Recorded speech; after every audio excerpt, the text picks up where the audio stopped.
అదేదో సినిమాలో ఉంటది. హీరో వెంట పడతా ఉంటే దారిన కూర్చున్న ఒక అమ్మాయిని పట్టేసుకొని విలను ఈ అమ్మాయిని చంపేస్తానంటాడు. చంపుకో అంటాడు హీరో. అదే అంటే దానికి నాకేమైనా సంబంధమా? నువ్వు దాన్ని చంపుకుంటే పోలీసులు నిన్ను చంపుతారు లేకపోతే నేనే చంపుతాను అంటాడు. అట్లా అమెరికా అంటోంది ఇప్పుడు. వాస్తవంగా అమెరికా, ఇజ్రాయెల్ కలిసి ఇరాన్ మీద దాడి చేసినాయి.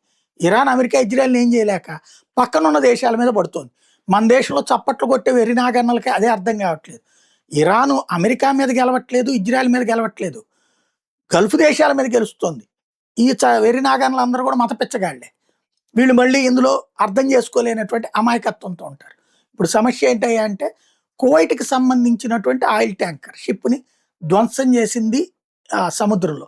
గల్ఫ్ దగ్గర సముద్ర జలాల్లో వెళ్తున్నట్టు. అంటే వాళ్ళు వ్యాపారం కూడా చేసుకోవడానికి వీల్లేదు. వాళ్ళకి సంబంధించి ఏ పని చేయడానికి వీల్లేదు. చుట్టూ నేను దిగ్బంధిస్తా. మీరందరెళ్లి అమెరికాతో గొడవే పడతారో లేకపోతే అమెరికా కాళ్ళో ఏళ్ళో పడతారో పడి వాళ్ళ చేత వార్ ఆపిచ్చండి అని అడుగుతున్నటువంటి బ్లాక్‌మెయిలింగ్ టాక్టిక్స్ ఇరాన్‌ది.